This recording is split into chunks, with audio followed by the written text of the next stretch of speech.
Maurice was the kind of guy who believed he had it all figured out.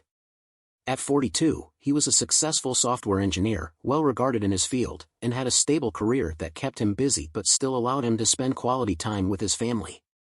He lived in a quiet suburb of Boston, where life felt predictable and safe. His wife, Mary, was a 38-year-old literature professor at a nearby university. They had been married for nearly 15 years, and their life was, by all outward appearances, the picture of contentment. They had a beautiful home, 2 young kids, Laura, 12, and Max, 8, and a shared love for travel, fine dining, and quiet weekends spent together. Mary was smart, ambitious, and fiercely dedicated to her work. She often stayed late at the university, grading papers or attending seminars. Maurice admired her drive. He took pride in her accomplishments, believing that her passion for teaching was one of the many things that made her so special. She had always been his rock, and he trusted her implicitly. Maurice often joked with friends that his marriage was bulletproof. He had no reason to think otherwise. The first cracks appeared subtly. Maurice would sometimes find Mary lost in thought, staring at her phone longer than usual or responding vaguely when he asked about her day. She started going to the gym more often, saying she wanted to keep fit. Maurice thought it was a great idea. He even bought her new workout gear as a show of support. But there were little things that he began to notice, small, almost imperceptible changes in her routine. She'd be more secretive about her phone, leaving it face down on the kitchen counter, and often excused herself to take calls in another room. When he asked, she would say it was university stuff, students asking for help or colleagues needing a quick word. Maurice didn't think much of it. Life was busy, and he was wrapped up in his own world, work deadlines, taking care of the kids, and managing the household while Mary's commitments seemed to grow.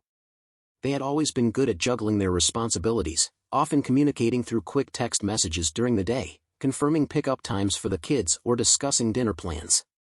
But lately, Mary had become more distant, her texts curt, her tone a bit off. One evening, as Maurice sat on the living room couch flipping through TV channels, Mary announced that she had to attend an evening lecture at the university. This wasn't unusual. Mary's schedule was packed with academic responsibilities, and Maurice was used to her attending late-night events or symposiums. He barely looked up from the TV. "Do you want me to wait up?" he asked casually. "No, it's just a quick thing," Mary said, grabbing her laptop and slipping on her coat. She gave him a quick peck on the cheek. "Don't worry about it. I'll be back before midnight."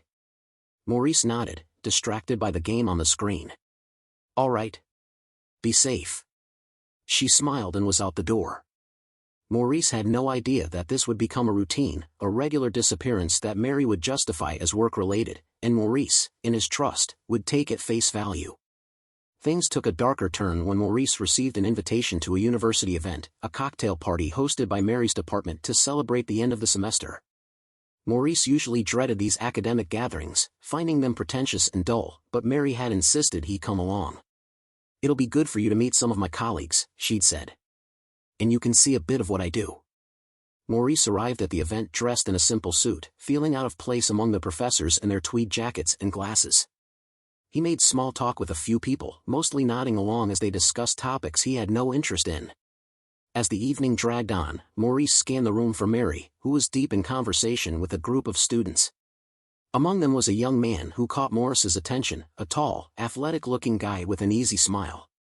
He was much younger than the other students, perhaps early 20s, with a presence that was hard to ignore.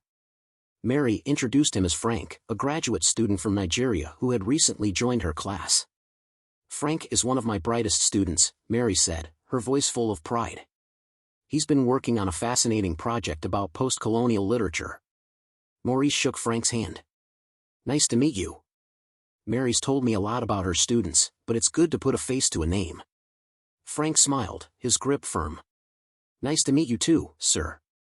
Mary's a fantastic lecturer. I'm learning a lot from her." Maurice nodded, though something about Frank's tone felt overly familiar. Mary and Frank exchanged a quick glance, a look that Maurice couldn't quite place. It was nothing inappropriate, but it lingered just a second too long to be casual. Maurice brushed off the thought. Frank was just another student, nothing more.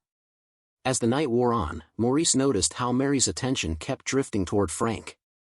Whenever he spoke, she listened intently, her eyes fixed on him in a way that felt more personal than professional. Maurice tried to ignore the nagging feeling creeping up his spine. He chalked it up to her dedication. Mary was always deeply involved with her students' progress. But as they drove home that night, Maurice couldn't shake the image of that shared glance between Mary and Frank. The following weeks felt like a blur. Mary was busier than ever, always at the university or working late in her study. Maurice took over most of the household duties, telling himself it was temporary, that Mary's workload would lighten up eventually. But as time went on, her absences became more frequent. Maurice would often find himself sitting at the dinner table alone, staring at Mary's empty chair. One evening, Maurice decided to surprise Mary at her office. He figured he could bring her some takeout and spend a little time together, something they hadn't done in weeks. As he walked through the university halls, he noticed how quiet it was. Most of the staff had gone home, and only a few students were lingering around. Maurice reached Mary's office door, but as he was about to knock, he heard voices inside. He paused, not wanting to intrude, but something about the tone of the conversation made him stop. He heard Mary's voice, soft and almost playful, followed by a laugh that wasn't hers, Frank's voice. Maurice's hand froze inches from the door. He felt a rush of heat flood his chest, a mix of anger, confusion, and something he couldn't quite define. He stepped back, not wanting to believe what he was hearing, but the laughter inside the office felt like a punch to the gut.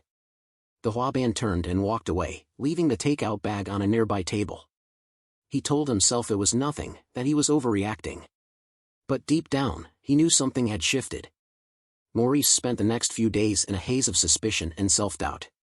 His mind kept drifting back to that evening outside Mary's office, the sound of her laughter mixing with Frank's voice replaying in his head like a broken record. He tried to convince himself that it was all innocent, that Mary's relationship with Frank was purely professional, but the lingering looks, the secretive phone calls, and her frequent absences told a different story. Maurice couldn't bring himself to confront her directly. Instead, he watched and waited, hoping to catch a definitive sign, something that would either confirm his fears or put them to rest. His patience ran thin one Friday evening when Mary announced she would be attending another late-night lecture. It was becoming a regular excuse, and Maurice could feel his anger simmering just beneath the surface. He watched as she grabbed her coat, gave him a distracted kiss on the cheek, and walked out the door. Maurice stood there for a moment, staring at the empty space she left behind, before deciding he couldn't just sit back and let this continue. Maurice drove to the university, his hands gripping the steering wheel so tightly that his knuckles turned white. He wasn't sure what he was going to do, but he needed answers.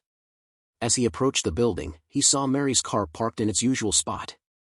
He glanced up at her office window, and there was the faint glow of light spilling through the blinds. Maurice's heart pounded as he climbed the stairs. He approached her office quietly, and through the small glass pane in the door, he saw Mary and Frank sitting close together, their heads bent over a book. Maurice's stomach churned. He couldn't hear what they were saying, but the intimacy in their body language was unmistakable. Frank leaned in closer, his hand brushing against Mary's arm, and she didn't pull away. Instead, she smiled, a smile that Maurice hadn't seen directed at him in months. Maurice felt his vision blur with anger. He had seen enough. Instead of barging in, Maurice stepped back and left, his mind racing with what he had witnessed. He drove straight home, seething with a mix of betrayal and frustration. By the time Mary returned, he was lying in bed, pretending to be asleep. He didn't want to see her face, didn't want to confront her until he had figured out what to do next. The following morning, Maurice made a decision. If Mary wouldn't be honest with him, he would go above her. He wasn't going to sit back and let his marriage crumble while she carried on with her little secret. He would take this straight to the top, to Mr. Maguire, the university rector. Maurice knew that a scandal involving a professor and a student would not be tolerated, and if Mary was truly crossing the line, there would be consequences. Maurice took a day off work and headed to the university. As he walked through the grand, ivy-covered halls, he felt a mixture of anger and fear. He knew that if he exposed Mary, it would have serious repercussions for her career, but he also knew that he couldn't let this go unchallenged. He reached Mr. Maguire's office, a large, intimidating space filled with books, awards, and an air of authority. The secretary informed the rector of Maurice's arrival, and within minutes, Maurice was ushered inside. Mr. Maguire, a stern man in his late 50s with silver hair and a sharp gaze, greeted Maurice with a firm handshake. "Maurice, to what do I owe this unexpected visit?" Maurice took a deep breath, trying to steady his nerves. "It's about my wife, Mary, and one of her students, Frank," he began, his voice cracking slightly. "I have reason to believe that their relationship is inappropriate." The rector leaned back in his chair, raising an eyebrow. "Inappropriate how?" Maurice explained everything, the late nights, the secretive phone calls, the moments he had witnessed. He spared no detail, hoping that Mr. Maguire would understand the gravity of the situation. He told him about the night he stood outside Mary's office, hearing her laugh with Frank, and the scene he saw through the window. Maurice's voice grew more desperate as he spoke, his words spilling out in a rush of frustration. Mr. Maguire listened patiently, nodding occasionally, but his expression remained neutral. When Maurice finished, there was a long, uncomfortable silence. The rector cleared his throat and folded his hands on the desk. "Maurice, I appreciate your concern, but you must understand that accusations of this nature are serious and require substantial proof. From what you've described, I don't see anything that would constitute a violation of our professional conduct standards." Maurice felt a surge of anger. "You're telling me that a married professor spending late nights alone with a young male student isn't cause for concern?" Mr. Maguire sighed. "It's not that we're dismissing your claims, but we can't act on suspicions alone. We need evidence, something concrete. And even then, we must follow protocol. We'll monitor the situation closely, but I need you to understand that this isn't something we can jump to conclusions about." Maurice's fists clenched at his sides. He felt like he was being dismissed, like his concerns were nothing more than paranoid ramblings. "You're saying you won't do anything?" he asked, his voice rising. "I'm saying that I need more than just words, Maurice," Mr. Maguire replied firmly. "I need facts.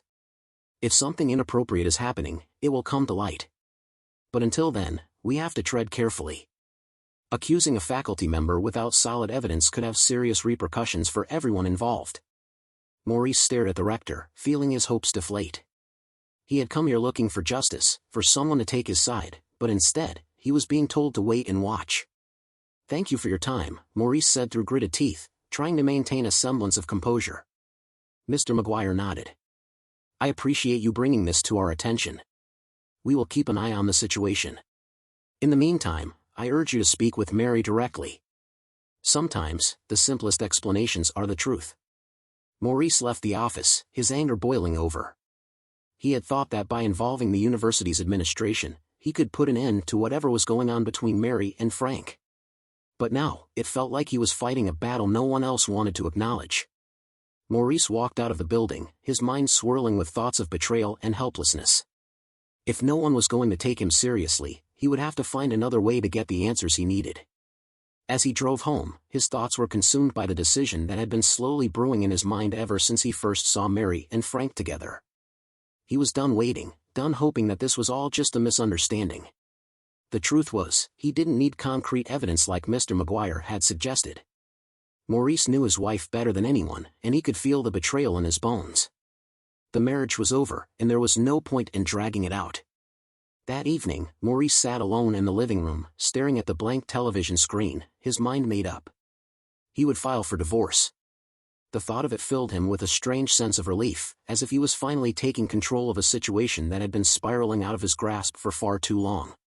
He had never imagined his marriage would end like this, but he couldn't continue to live in denial, pretending everything was fine when it clearly wasn't.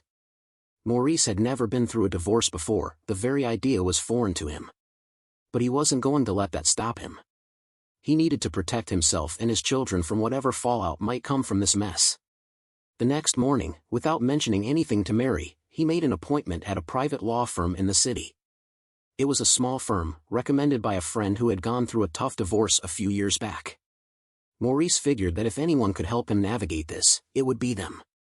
He walked into the law firm that afternoon, feeling a mixture of nerves and determination.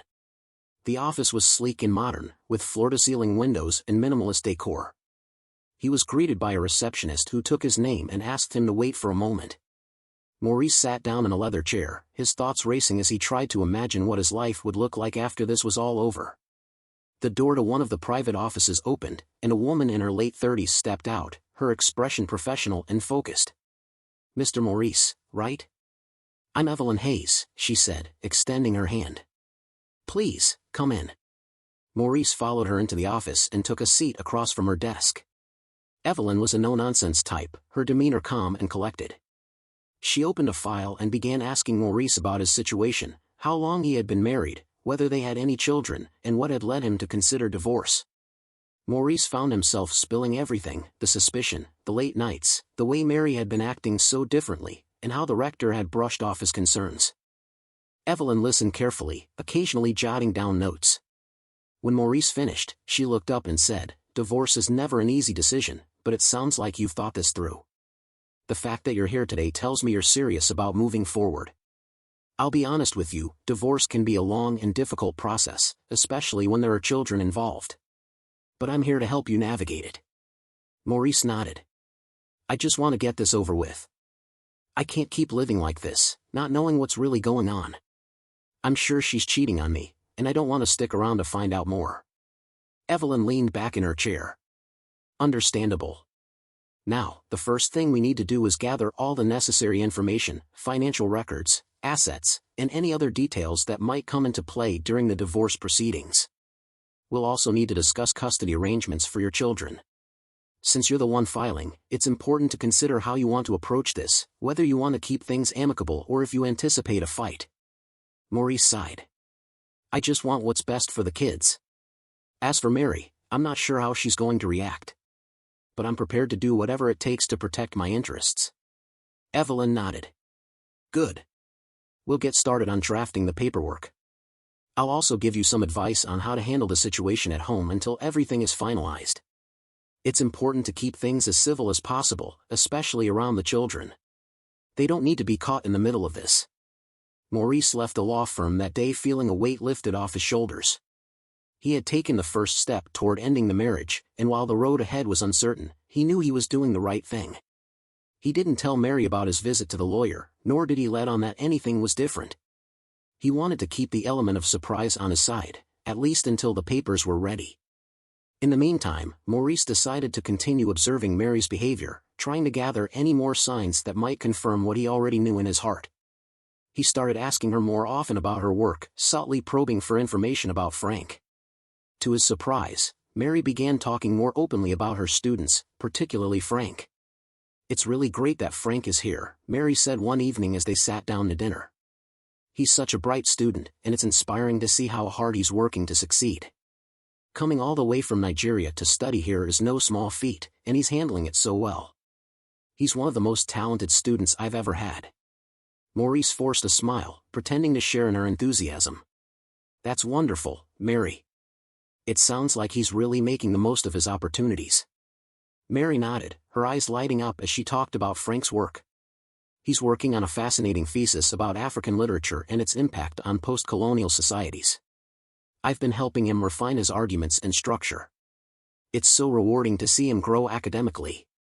Maurice could see the admiration in her eyes, and it only served to fuel his suspicions. She was speaking about Frank with a warmth and excitement that she rarely showed at home anymore. Maurice continued to play along, asking questions and showing interest, all the while feeling a deepening sense of betrayal. "Have you had a chance to meet his family?" Maurice asked, trying to gauge how far their relationship had gone. "No, not yet," Mary replied. "But he's told me a lot about them. His parents are really proud of him. It's amazing to see someone come from so far away and achieve so much." Maurice nodded again, doing his best to appear supportive. Inside, though, he was already imagining how he would present this to the university's management. He would gather every piece of information he could and, when the time was right, expose Mary's inappropriate relationship with Frank to those who had the power to do something about it. He would make sure that this didn't just end with a divorce. Mary would have to face the consequences of her actions on a professional level as well. Maurice continued to monitor Mary's interactions with Frank, listening carefully whenever she mentioned him and paying attention to the way she spoke about him. Every word she said felt like another nail in the coffin of their marriage. He knew that soon, he would have to confront her directly, but for now, he played the part of the supportive husband, all the while preparing for the inevitable showdown. One day, while scrolling through social media, Maurice stumbled upon a post that would change everything. It was a casual update from an old friend of his father's, a man named Tabo, who had moved to the United States a few years ago.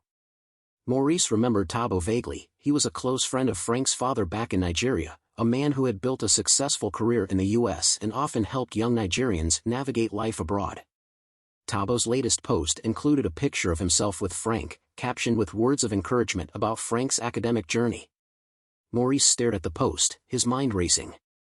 Frank wasn't just any random student who ended up at Mary's university by chance, he had connections, and Tabo had played a crucial role in getting him here.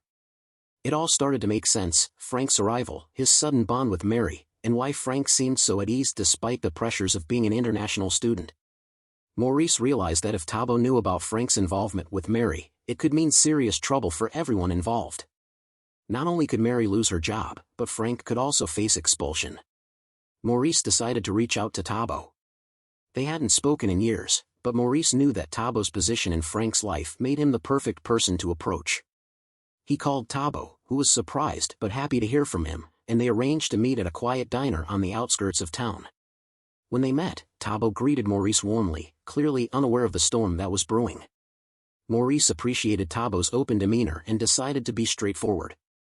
Over coffee, he explained the situation with Mary and Frank, laying out his suspicions and the possible consequences.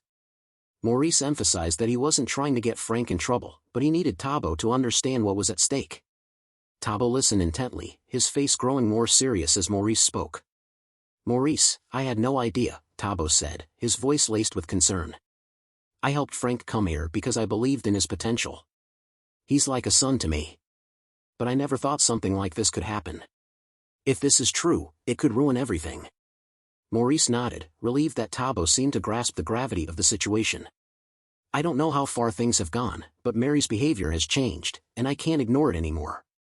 I thought maybe you could talk to Frank, find out what's really going on.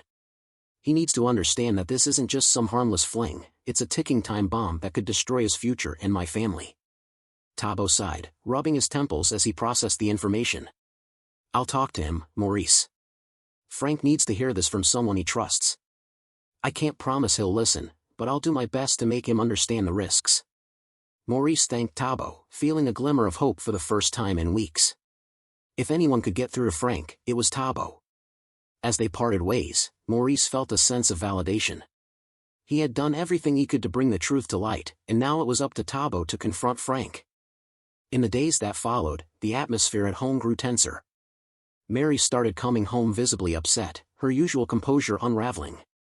She was snappier with the kids and more withdrawn, spending long hours on her phone and pacing the living room late into the night. Maurice kept his distance, silently watching as the stress took its toll on her. One evening, as they sat down to dinner, Mary was unusually quiet. Maurice could tell that something was weighing on her mind, but he didn't push her to talk. He wanted to see if she would open up on her own. After a long silence, Mary finally spoke, her voice strained. "Frank's been having a hard time," she said, her eyes fixed on her plate. "There's been some trouble with his studies, and he's under a lot of pressure. I'm just trying to help him, but it's been difficult." Maurice nodded, pretending to sympathize. "I'm sure it's tough. But you've always been good at supporting your students. I'm sure he appreciates everything you're doing for him." Mary forced a smile, but Maurice could see the cracks forming in her facade. Whatever Tabo had said to Frank, it was clear that it had set off a chain reaction. Maurice could only imagine what kind of conversation had taken place, but the impact was evident. Mary was unraveling, and it was only a matter of time before everything came crashing down. Maurice kept his composure, but inside, he felt a twisted sense of satisfaction. He had set things in motion, and now Mary and Frank were feeling the consequences of their actions. Maurice knew that the end was near, and as painful as it was, he was ready to see it through. All he had to do now was wait. Maurice's frustration had reached its boiling point. He couldn't stand the idea of Mary and Frank continuing their affair without any consequences, especially after everything he had uncovered. Tabo's conversation with Frank had rattled both of them, but it wasn't enough. The warnings and stern talks had only scratched the surface of the real issue. Maurice needed to take matters into his own hands.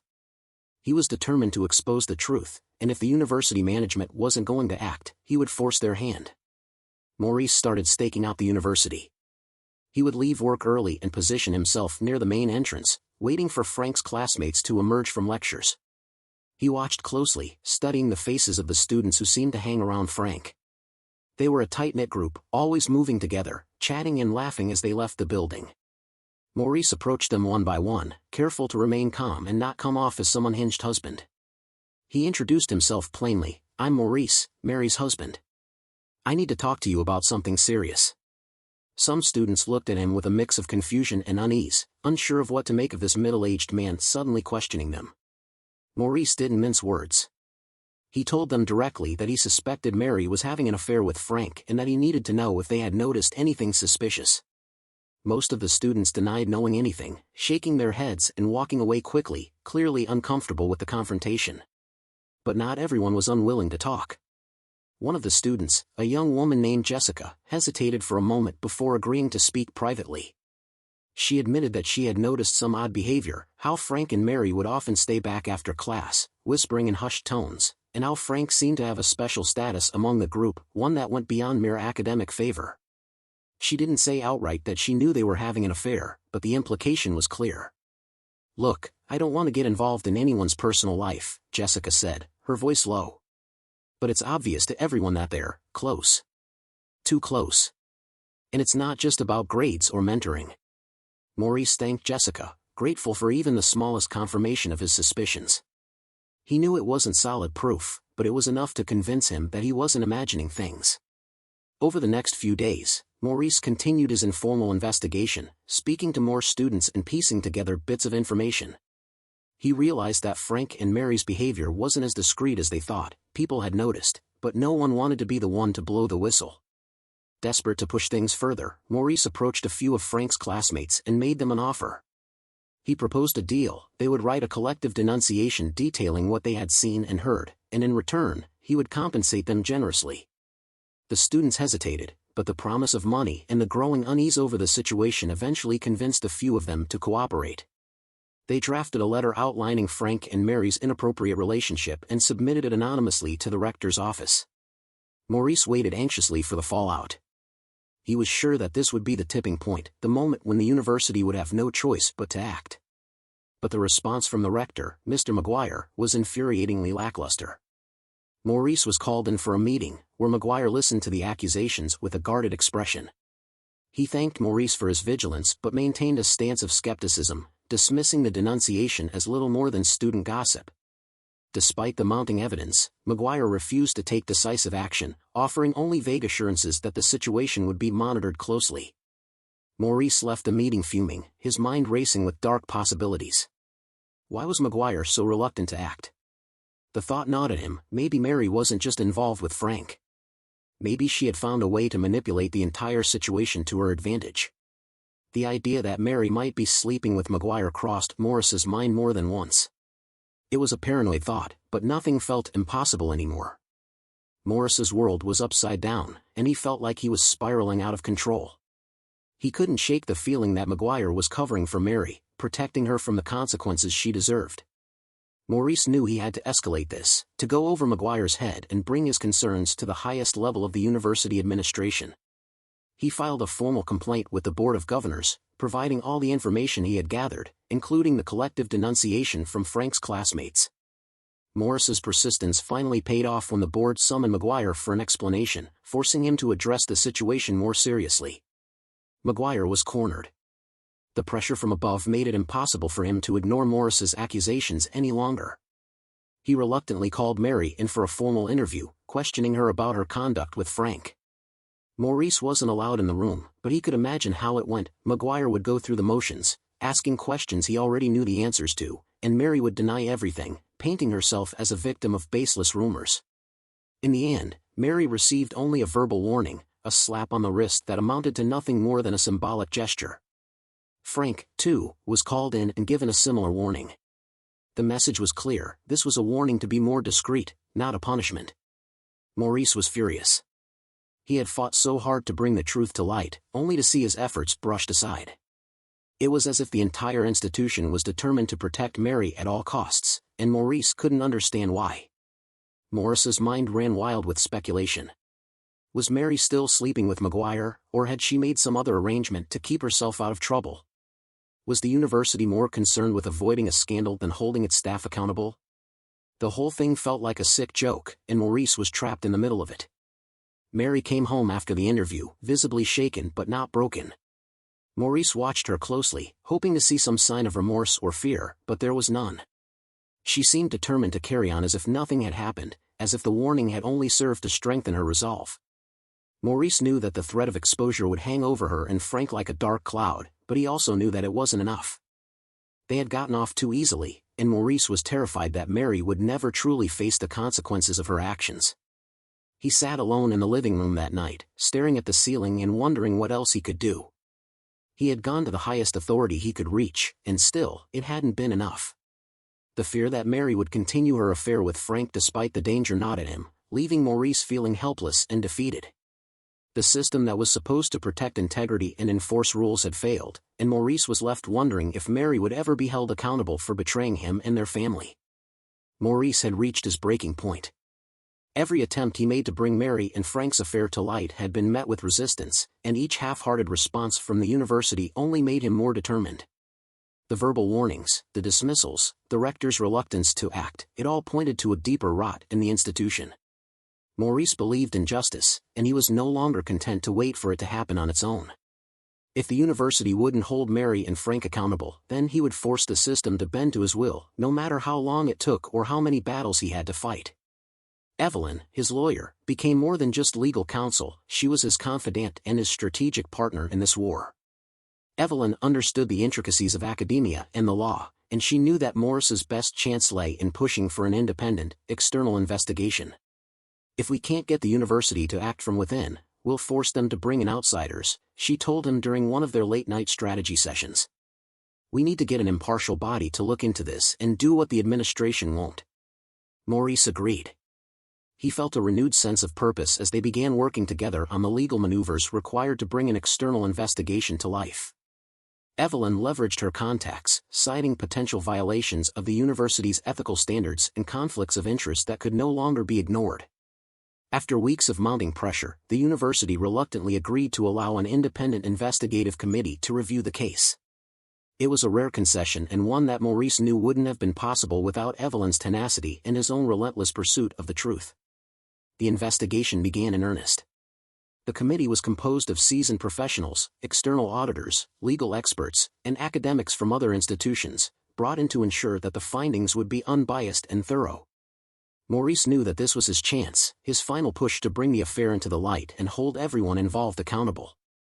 Over the next several weeks, the investigators conducted interviews with students, faculty, and university staff. They pored over emails, text messages, and any digital traces that could provide evidence of the affair. Frank's classmates were called in one by one, and this time, under the formal setting of an official inquiry, they felt compelled to speak the truth. The whispers and rumors that had swirled around Mary and Frank for months were now being laid bare for the committee to examine. One of the students, Jessica, who had previously confided in Maurice, provided a detailed account of Mary and Frank's behavior. She described how Mary would often linger after class, talking to Frank long after the other students had left. It was obvious to anyone paying attention that there was something going on, Jessica said. It wasn't just academic mentoring. They were too close, always whispering and laughing together. I remember thinking, this doesn't look right. Other students backed up Jessica's account. Some recalled seeing Mary and Frank in coffee shops around campus, sitting far too close, their conversations too intimate to be just about schoolwork. One student even reported seeing them driving off together late at night, something that went far beyond what any professor would do for a student. Piece by piece, the committee gathered the evidence that confirmed Maurice's worst fears. There had been an inappropriate relationship between his wife and her student, and it had been going on under everyone's noses. The committee also summoned Mr. Maguire, the rector, who had been complicit in his inaction. The rector tried to maintain his calm demeanor, but it was clear that he was feeling the heat. He was asked why he hadn't taken more decisive action when Maurice first raised his concerns. Maguire's responses were evasive, filled with vague justifications about the need for solid proof and due process. The committee pressed him harder, questioning why he had ignored the denunciation letter from the students and why he had only issued a verbal warning to Mary and Frank when the allegations were so serious. Maurice was present during some of these interviews, and he watched with a grim satisfaction as Maguire squirmed under the pressure. The committee's findings were damning. It became clear that Maguire had turned a blind eye to the affair, possibly out of fear of scandal or, as Maurice had suspected, due to a more personal involvement with Mary. Though they couldn't prove any direct impropriety between Maguire and Mary, the mere suggestion of it hung in the air, adding to the mounting pressure on the rector to resign. After weeks of investigation, the committee released its report, and the consequences were immediate and severe. Mary was fired from her position, the termination justified on the grounds of gross misconduct and violation of professional boundaries. The dismissal was swift and decisive, leaving Mary with no recourse to fight back. Frank, on the other hand, narrowly avoided expulsion. The committee found that while he had engaged in an inappropriate relationship with his professor, his actions, given his student status, were considered less culpable. Frank received a stern warning and was placed on academic probation. It was a close call, but he was spared the ultimate punishment. Maguire, facing mounting criticism and with the credibility of his leadership in tatters, was forced to resign. The once powerful rector, who had tried so hard to downplay the affair and shield those involved, was now disgraced, his career ending in humiliation. It was a bittersweet victory for Maurice. He had succeeded in bringing down those who had wronged him, but the cost of his efforts had been high. He had made enemies along the way, including Maguire and Frank, who now harbored deep resentment towards him. Maurice finally filed for divorce, with Evelyn as his lawyer. The affair and its fallout had positioned Maurice favorably in the divorce proceedings. He presented the committee's findings as evidence, and it helped him secure a better settlement. Mary, on the other hand, found herself with no job, a shattered reputation, and no home to return to. She was forced to move out, her life upended by the consequences of her actions. Maurice took solace in the fact that justice had been served, even if it was imperfect. The children were caught in the middle of it all, confused and hurt by the sudden upheaval in their lives. They still saw their mother, but their relationship with her had changed. Laura, who was old enough to understand some of what had happened, looked at Mary with a mix of disappointment and sadness. Max, though younger, sensed the tension and became quieter, often retreating into his room. Maurice did his best to shield them from the worst of it, but he knew that some scars would take time to heal. Maurice couldn't help but reflect on the personal cost of his relentless pursuit of justice. Tabo, who had once been an ally, was now furious with him. Tabo blamed Maurice for dragging Frank into a scandal that nearly cost him his education. Frank himself had turned from anger to outright hatred, seeing Maurice as the man who had nearly destroyed his future. Maurice sometimes wondered if he had made the right decision in going to Tabo in the first place. If he hadn't involved him, perhaps the affair would have stayed hidden, and Frank wouldn't have been put at risk of expulsion. But in the end, Maurice knew he couldn't have done anything differently. He had acted out of a need to protect himself, his children, and the values he believed in. The affair between Mary and Frank was wrong, and it needed to be exposed. Even if it meant making enemies, even if it meant questioning his own sanity at times, Maurice couldn't live with the idea of letting them get away with it. He was willing to bear the fallout if it meant holding those responsible accountable. The fallout from the investigation left lasting ripples. The university had to confront the weaknesses in its oversight, and policies were tightened to prevent such incidents from happening again. Mary's firing sent a clear message, and though Frank remained a student, he was closely monitored, his every move scrutinized. Maurice, now a single father, was left to rebuild his life from the wreckage. He focused on his kids, on being the stable presence they needed. He threw himself into his work, finding solace in the routine of his job, and slowly began to move on.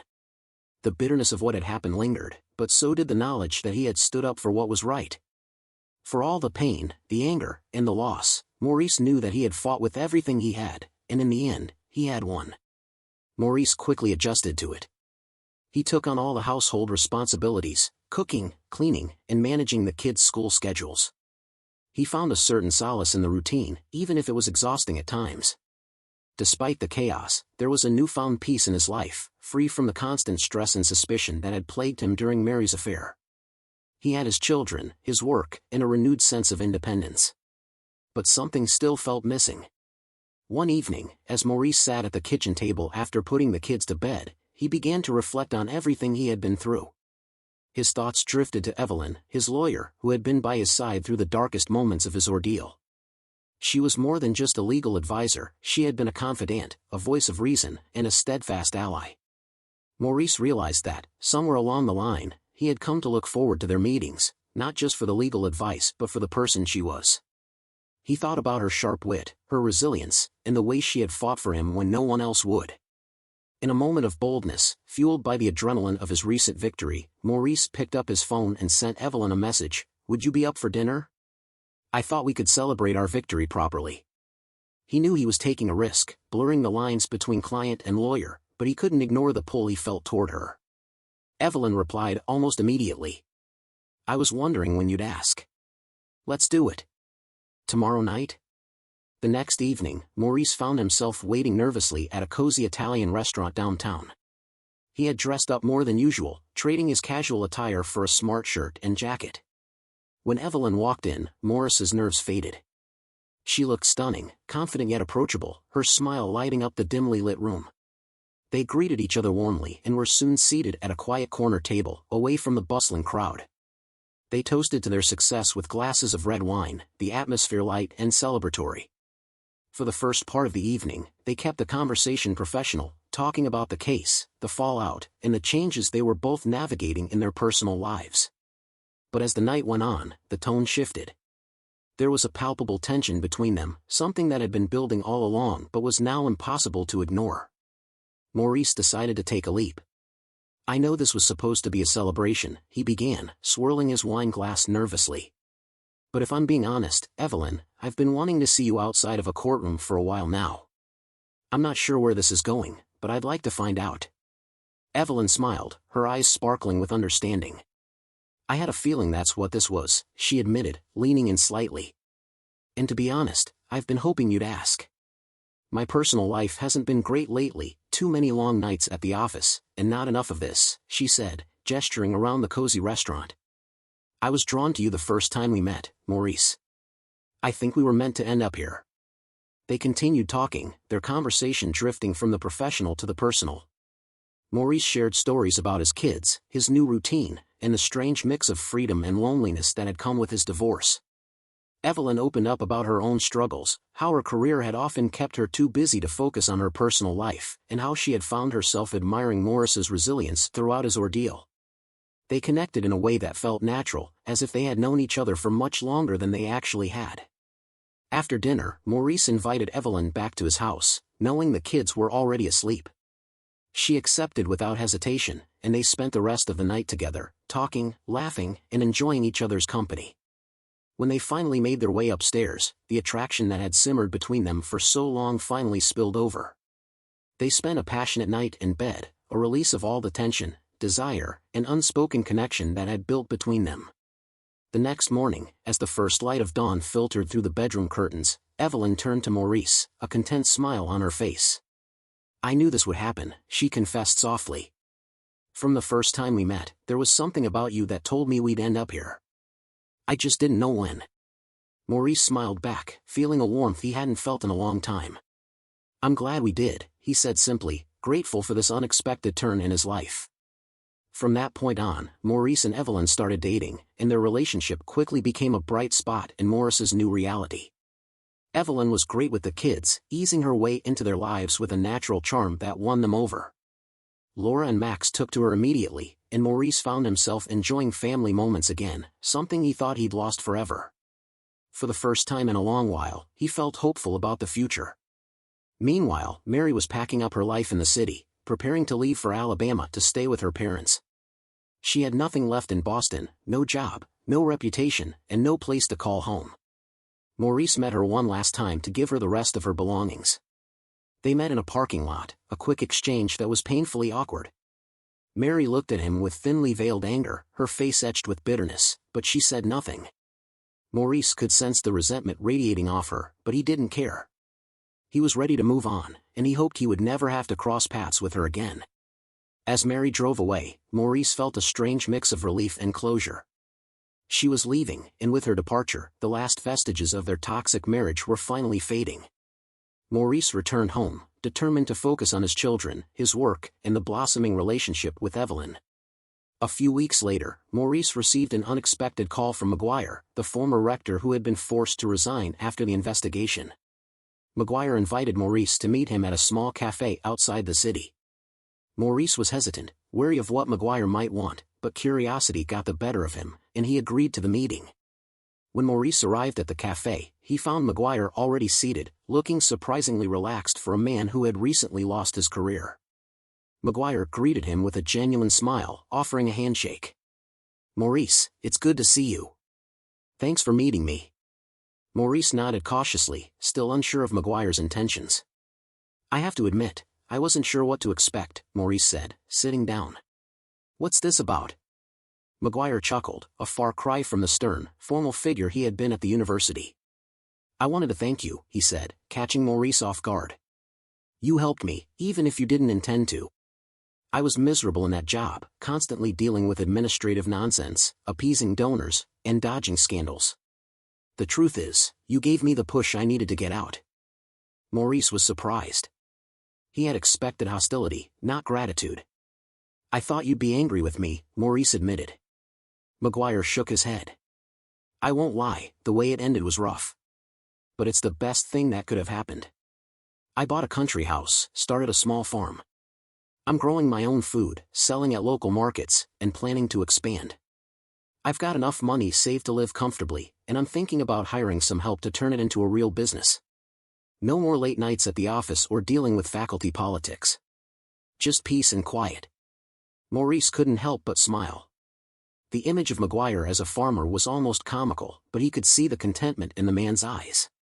"Sounds like you found your way out of all the chaos," Maurice said, genuinely happy for him. Maguire nodded. "I have, and for that, I thank you. As for why I didn't deal with Mary's affairs sooner, let's just say I come from a different generation.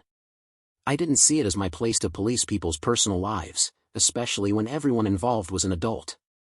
I figured it would blow over, but I underestimated you. I didn't expect you to take it all the way up the chain like that." Maurice shrugged. "I couldn't let it go. I had to protect my family." "I get it," Maguire replied. "I just didn't think it would end the way it did. But in the end, we both got what we needed, didn't we?" They finished their meeting on a surprisingly positive note. A year and a half passed, and in that time, Maurice's life underwent a quiet but profound transformation. What began as a tentative romance grew into something deeper. Evelyn became an integral part of Maurice's world, not just as his partner but also as a steady presence in the lives of his children. Laura and Max adored her, and she was there for them in ways that Mary had never been, picking them up from school, helping with homework, and filling the gaps that Mary's departure had left behind. Evelyn often stayed at Maurice's house, and it wasn't long before her things started blending seamlessly with his, a toothbrush next to his in the bathroom, a few outfits hanging in his closet, and her favorite coffee mug in the kitchen. They hadn't formally moved in together, but the lines were blurring, and neither of them was in a hurry to define things. They enjoyed the easy rhythm they had found, and for the first time in a long while, Maurice felt like his life was on a steady course. As time went on, news of Frank's graduation from the university reached Maurice. He hadn't kept track of Frank, Tabo, or anything related to his ex-wife's circle, but he knew that Frank and his classmates were finally graduating. Maurice debated whether to attend the graduation ceremony. He was curious to see how things had turned out for Frank, especially after everything that had happened. Part of him wanted closure, another part just wanted to see the final chapter of a painful saga play out. On the day of the graduation, Maurice dressed simply and made his way to the campus. The grounds were buzzing with excitement, students in caps and gowns posing for photos with their families and friends. Maurice stood off to the side, observing quietly, trying to blend into the background. He spotted Frank among the crowd, posing with his classmates, looking proud and relieved. Maurice hadn't seen him in over a year, and the sight of him brought back a rush of memories, none of them pleasant. Nearby, Maurice also saw Tabo, standing with his arms crossed, watching Frank with a look of paternal pride. When Tabo's eyes met Maurice's, the friendly expression vanished, replaced by a cold glare. Tabo and Frank hadn't forgiven Maurice for what they saw as his role in nearly derailing Frank's education, and the animosity was palpable. Maurice kept his distance, not wanting to provoke anything, but as he was about to turn away, something caught his eye. Emerging from the crowd was Mary, looking poised and content in a way that Maurice hadn't seen in years. She walked straight up to Frank, who turned to greet her with a smile. Before Maurice could fully process what he was seeing, Mary leaned in and kissed Frank, right there in front of everyone. The kiss wasn't just a casual greeting, it was the kind of intimate kiss that spoke volumes about their relationship. Maurice felt his stomach drop. Mary and Frank were still together, and now they weren't hiding it. Maurice hesitated for a moment, but then, driven by a mix of curiosity and disbelief, he approached them. As he got closer, Tabo stepped forward, blocking his path with a stern look. Frank, standing beside Tabo, mirrored the aggression. "You've got no business here," Tabo said sharply, his voice low and menacing. Maurice held up his hands, trying to keep things calm.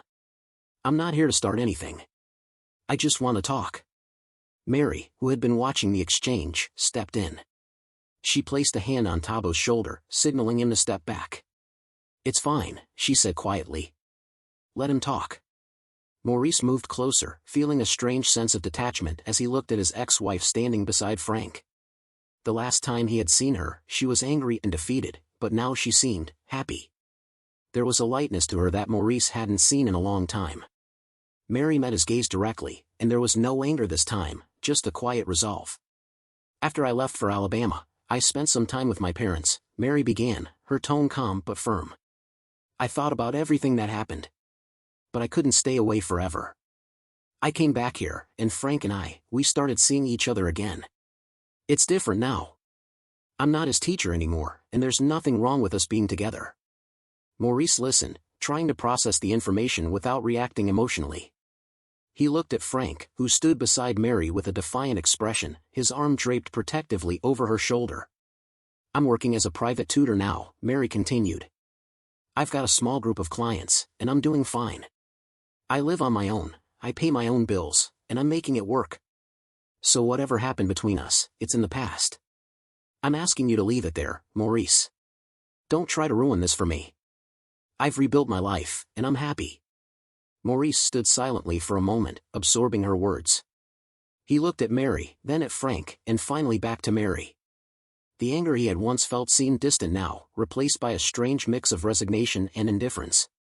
He nodded slowly, his expression unreadable. "I'm not here to ruin anything, Mary. If this is what you want, then fine. I just wanted to understand." Mary looked relieved, though she didn't let her guard down completely. "I hope you mean that," she said, her voice softer now. "I'm not asking for your approval. Just, let me be." Maurice looked at her one last time, searching for some trace of the woman he had once loved. He turned and walked away, not looking back. As he made his way through the crowd, he felt an overwhelming sense of finality. He was thinking, should he let her go or find another way to make her suffer? "What do you think?" As Maurice drove past the bustling fairgrounds on the edge of town, something caught his eye. Stalls lined the streets, filled with vendors selling fresh produce, handmade crafts, and hot food. It was a lively scene, filled with families, music, and the aroma of grilled meats and pastries.